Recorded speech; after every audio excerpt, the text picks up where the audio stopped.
Been a very serious gamer for over 20 years now. To give a peek into my childhood, I'm a guy who watched X-Play religiously and used to check the IGN website every single day after school. Before choosing which game to play on the N64, GameCube, PlayStation 2, Xbox, Game Boy Advance, or Game Boy SP. As the years passed, new systems and games crossed my hands, but my love for gaming never waned. I say all that to frame today's video.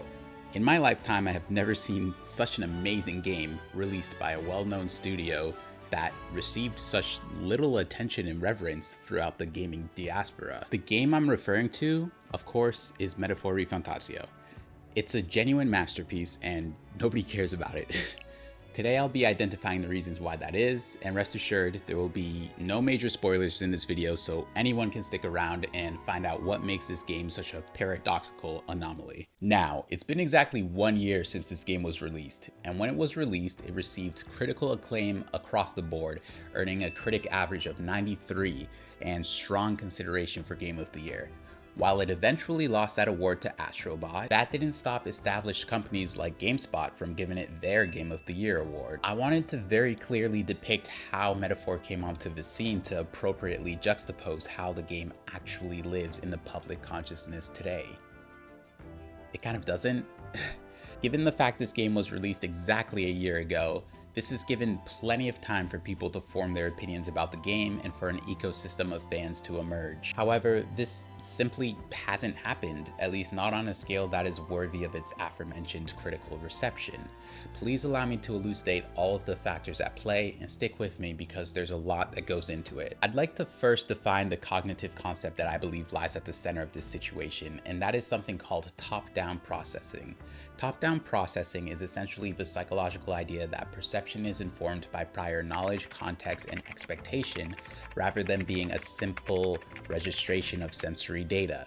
It's one of the foundational principles in cognitive psychology, showing that perception is an active, inferential process. There's a plethora of empirical studies that have taken place over the years in support of this cognitive concept, and I'll take a moment to briefly delve into one here. There's the wine study, which was conducted by psychologists in 2008. In this study, participants were asked to taste different wines and concurrently their brains were scanned using fMRI. Participants were given 2 wines and told that one cost $5 and the other cost $45.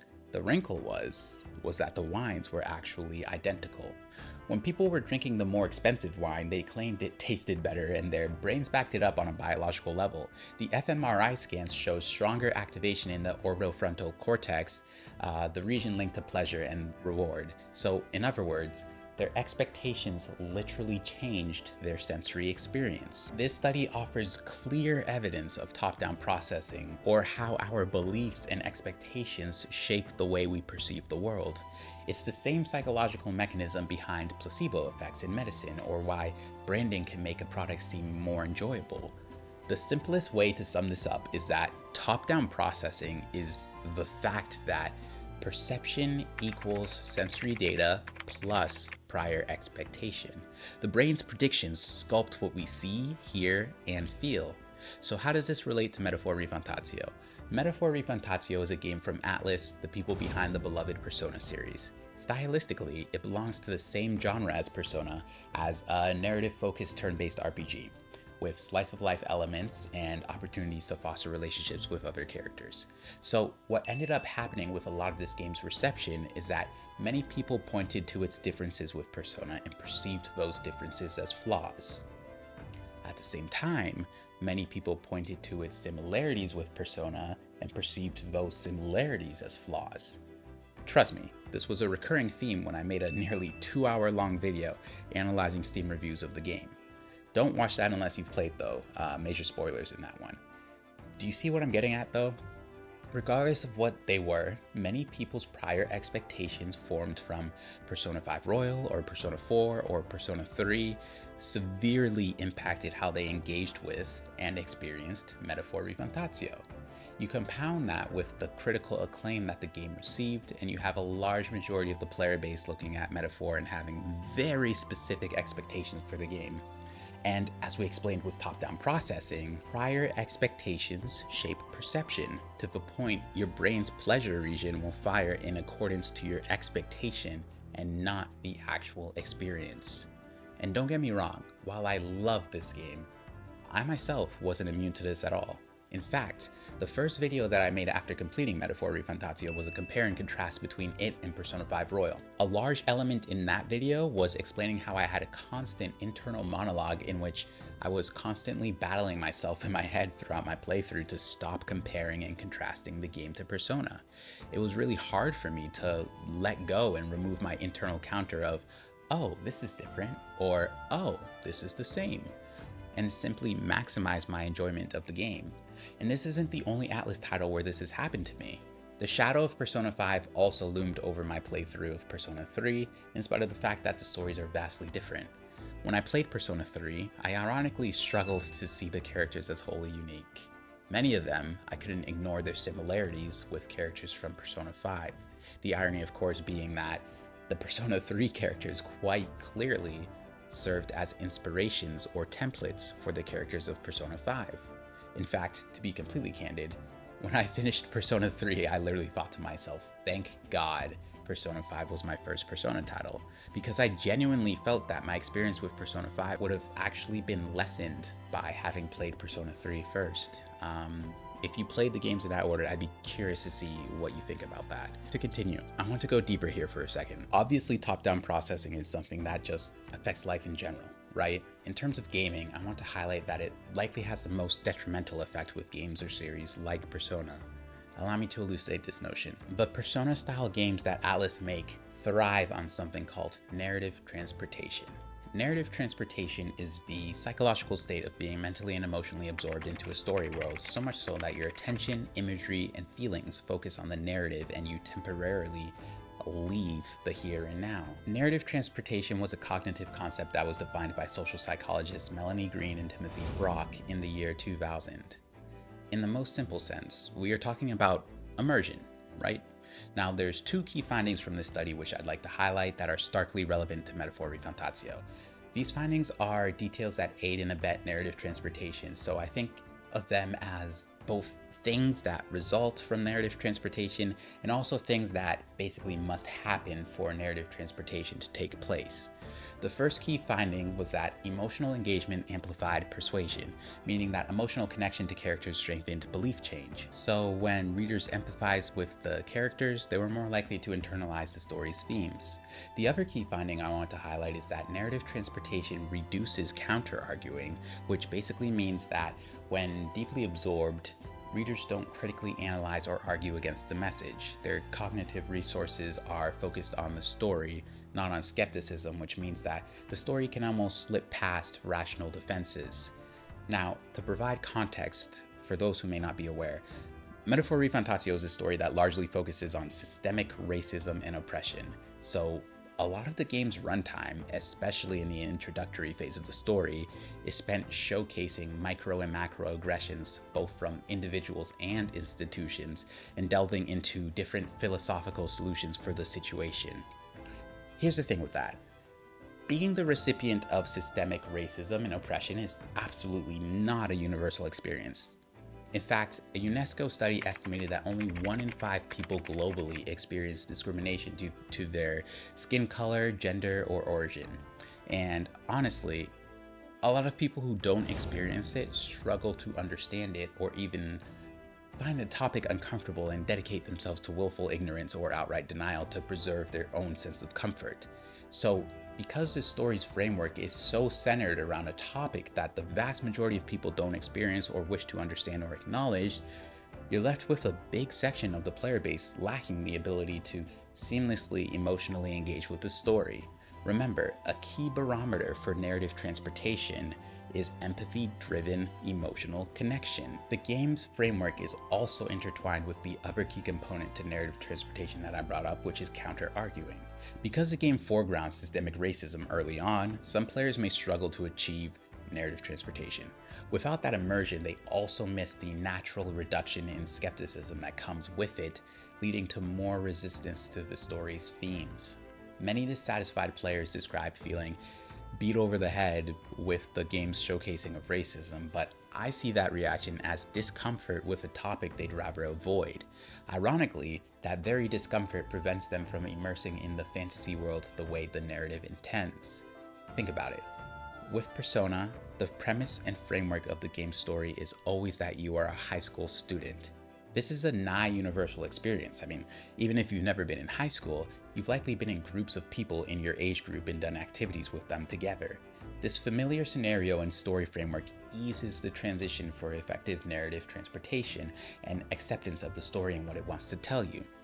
Systemic racism is not a universally shared or acknowledged scenario. So even in a vacuum, if this game came out of nowhere from a no-name developer and didn't have any weight of being Atlus's latest release, it would still likely struggle to narratively transport all gamers due to the subject it bravely tackles with its narrative.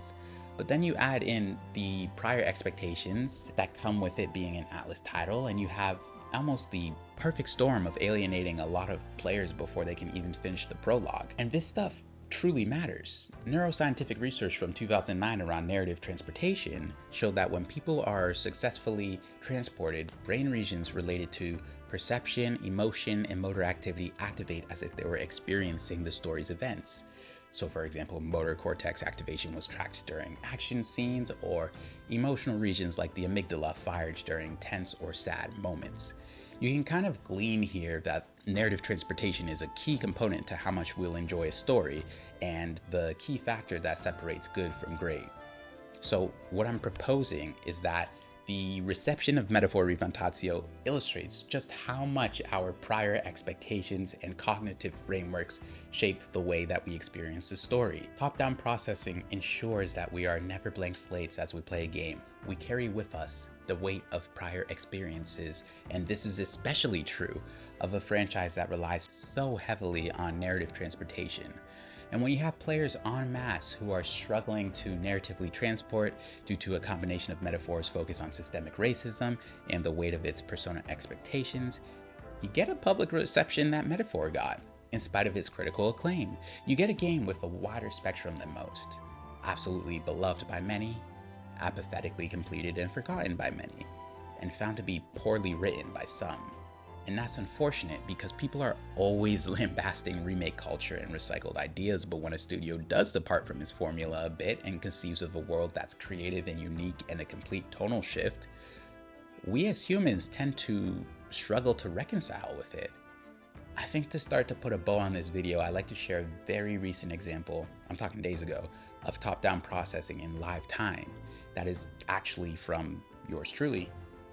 You see, Metaphor ReFantazio just had a 1-year anniversary livestream, and I decided to hit record on my camera just on a whim. I want to share this because you can see in live time how my perception is shaped not only by what I am watching on screen or the sensory data, but it's also heavily shaped by my prior expectation. I think this kind of serves as a perfect microcosm to just how much our reaction to things is shaped by expectation. Honestly, the fact I'm sitting here right now and recording is peak hopium and copium. The idea that there will be DLC announced or a remastered edition. I tell you what, like, I have zero expectations for either of those things to happen, you know, given the fact that to my knowledge this isn't something that was advertised in Japan, but on the 1% chance that something like that happens, we're here and we're talking about it. And yeah, we'll see what's good. So let's watch this shit together, man. Damn, why am I nervous, Loki? Hey, man, the music in this game was so good. It's like so nostalgic to hear it. I will say that it was definitely a quality over quantity type situation, especially coming from Atlus, where it's like a situation where, you know, Persona 5 Royal had so many different songs. Metaphor ReFantazio was a little bit more normal, not as many tracks, but they were all, it was top shelf music. It's just lots of emotions coming back listening to this song, especially about you know who. Again, I don't know I don't know why I'm nervous right now. Like, shit, this is like low-key. Oh man, I just love this game and this world so much. I feel like it doesn't get enough due. It's just a wonderful, original, everything. The story, the world building, the characters, so many layers of symbolism, so many amazing themes and metaphors involved in this game. He just doesn't get his due. Let's see what happens, man. I'm so excited. Oh, man. Let's see this. Let's see this. Metaphor. Really fantastic. RPG. And the Game Award goes to Metaphor ReFantasia. Okay, a little bit of aura farming at the start there. Oh, I wish I could have made it out to literally anything. But I got a son under 2 years old, and that man is a lot of work, man.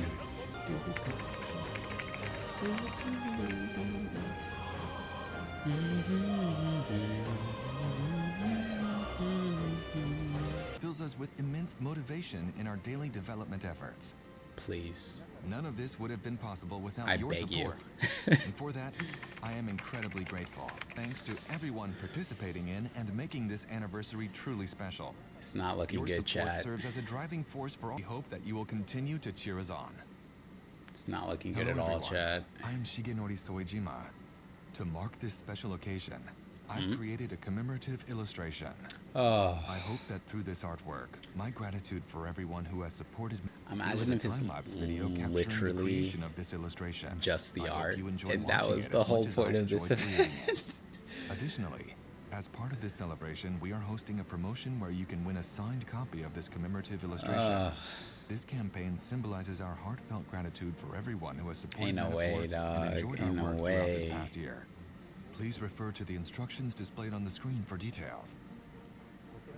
Our hope is Oh, that it's this so commemorative cooked. artwork and time-lapse video will help to strengthen the bond between us There's no and you, the Metaphor way. fan community. Thank you for coming together today to celebrate this milestone No, with us. no, no, absolutely not. There's no fucking way. And it's only 4 characters, guide with and you, it don't even look embark on that your good. I'm journey, sorry, it don't even look adventure that through the good. world of Uchronia. What the fuck? This special edition includes the digital base game, an English essential digital strategy guide, a digital art book, an immersive digital soundtrack. This bundle will be available early next year, so be sure to follow us on social media What? for updates on the official release date. Whether you're The returning fuck? to the world, we can't wait for you to dive into this enhanced adventure. Oh my god, it's so cooked. That's From our fans, their personal stories. This is one of the worst announcements I've ever seen. Why is this? Dog, what is this, bro? This is so cooked. What makes me so pessimistic is the fact that they're talking about that, like releasing that edition with the fucking art book bullshit or whatever, digital guide bullshit, and they're talking about releasing it like early next year. So it's like not even a thing that's just happening now. It's another thing on the schedule. Makes me very pessimistic at the idea of them doing anything else right now. Fuck. Genuinely, what am I watching right now? Oh. What is happening, Birdie? What is happening? You've made fan art. You've sent me stuff. I've Hey, met some of you. Hey, You've told me how much this means. Hey, the scenes that were cool. The characters Hey, were your favorite, and I just baby. thank you so much for playing. And I hope you keep on playing. And I hope that you're on your like 34th Give us more playthrough, content. and that it just never stops. If the game is the seed that we planted, the tree that's then grown and bloomed with fan art, comics, fan dubs, those kind of things, it's just been so wonderful, and long may it Plant some continue, more because trees, bro. This game and this Please. story is so special, and it deserves to have this level of engagement, and for It to grow even deserves further. more branches, content. please. Yes. Hello Yes. to all the fans and everyone out to Okay, so my whole thing is I just feel a little bit hard done by that, like they're doing this whole live stream, they're doing this whole event, and there's like no announcement, just saying like thank you. Like, bro, this could have been a video. There was no need to get everybody so hyped and excited. Like, oh. By the way, can I just say this is like pound for pound the best voice cast performance I've seen in my life. Like, that is, oh, just amazing. You're Ain't no Metaphor fucking way, ReFantasia. bro. Bro. Dog, this shit is so fucking dumb. This, wow. What an absolute waste of my time. That was... Dog, there's no way, right? It is what it is, I guess. Wow, that's fucking diabolical. Oh, man. It's just frustrating. They're making it, like, harder every single day to kind of stick in there, bro. Like, I feel like this game does need more content. There's so much to explore with the story in terms of the post story, as well as, you know, actually fleshing out certain segments of the story. And it just feels like a missed opportunity if they're not gonna do that, let alone the fact that, dog, they're remaking Persona 4 and it's like, do we need that? Do we truly need that? Like, if you're gonna do a remake, do a remake that's like actually needed, right? Like, remake Persona 1 and Persona 2.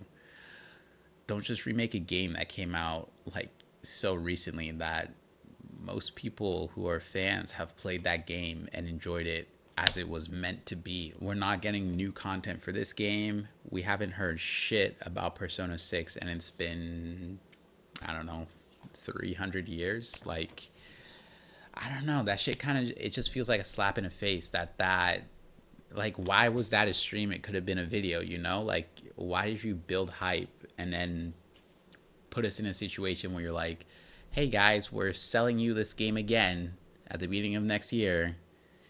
In case you didn't buy the 35th anniversary edition, please buy the 35th anniversary edition now. It's like, what the fuck? Like, I don't know, it's just very strange. Like, for games that are crafted with so much care and love, the business practices are just kind of nuts, man. Like, the lack of respect for the fans and their time is just, it's kind of nuts, to be honest. But hey, I mean, so long as they keep making quality games, it's hard to like fully be upset, you know, especially in a world where a lot of AAA studios aren't making great games anymore. But man, that just feels like, I feel like my time was wasted. I feel disrespected by the fact that I sat my ass awake and I watched that video and I got excited about the prospects of something happening, even though, like I was saying before, like, I was very pessimistic about it. I thought it was like a 1% chance, but like, for it to literally just be like 15 minutes of literally nothing, except please buy the 35th edition if you only bought vanilla last year. I don't know. It just feels like a missed opportunity. And yeah, I think it is what it is, I guess. So yeah, I love you all. Thanks for watching if you watched. And yeah, till the next video. So yeah, if you look at it objectively, Atlus went out of their way to thank everyone who is supporting them and made artwork for us and is packaging up a new edition. They got all the voice actors together as well to make it more special for us, and they objectively took actions for the community's benefit. But because of the expectation and hope for more content, but because of the resultant angst from no news about Persona 6 that always bubbles below the surface with anything to do with Atlus, but because they made a live stream and marketed this event as special, all of the positive intent and effort kind of fell flat. It didn't reach me. I actually negatively received the live stream instead when it was an objectively positive output from Atlus. And that, my friends, is top-down processing in a nutshell. For better or worse, it's just the extremely human way that we all connect and make sense of our experiences. If you can see how much it can shape my perception of a random midnight live stream, then you can imagine how much it shapes our perception of narrative-focused games themselves. If I could leave you with anything, it would be this. I played Metaphor Refundatio, and I absolutely adored it. And that also took a bit of introspection on my behalf to not get bogged down in the things that I missed from Persona 5 Royal in this title. And mind you, that was the case even with the fact that I relate deeply and connect seamlessly to this game's narrative framework and many of the philosophical tug-of-wars that you encounter throughout the game. If you haven't played this game and you love stories with layers and symbolisms, then I'd implore you to give it a chance. if you tried this game and didn't like it, I'd implore you to introspect on why exactly that was. Maybe it just isn't the game for you, and there are simply non-negotiable things that disconnect with you as a gamer. But it also might have to do with the cognitive concepts we discussed in this video, and if that's the case, I beseech you to give the game another chance and try to open yourself up as much as possible to narrative transportation. With all that said, I want to end on the most important note, which is that every single day I wake up infinitely grateful to each one of you. Thank you for talking with me and spending your time here. I will always cherish each and every single one of you, no matter how many people join the community and subscribe. Like, you all are people to me, not numbers. I know I say it all the time, but it will always be true. So thank you. If you enjoyed the video, please drop a like and let me know. If you didn't enjoy it for whatever reason, drop a comment and I'll try to get an understanding with you. Check out the other videos on my channel for more content like this, and have a great day, night, or morning, and remember to be kind and thoughtful. Peace.